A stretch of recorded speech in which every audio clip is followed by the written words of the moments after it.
Operasi gabungan antara pasukan Chechnya dan operator UAV Rusia di wilayah desa Stroyevka, arah Kharkov berhasil mendeteksi konsentrasi personel militer Ukraina yang bersembunyi di area hutan.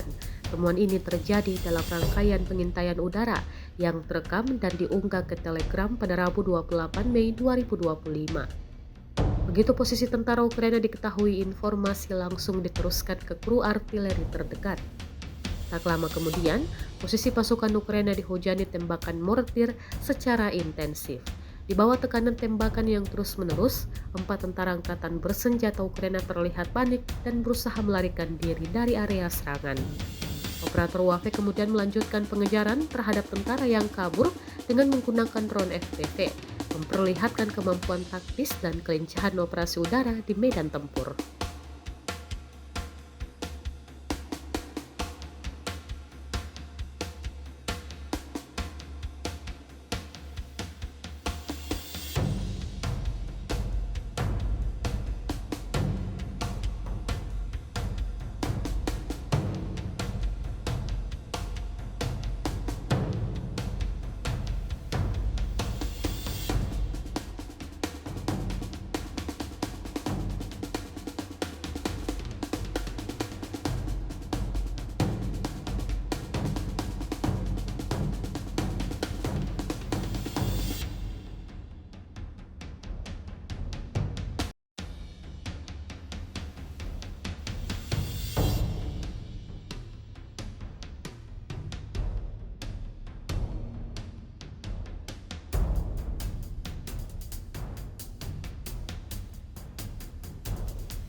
Download Tribun X sekarang, menghadirkan lokal menjadi Indonesia.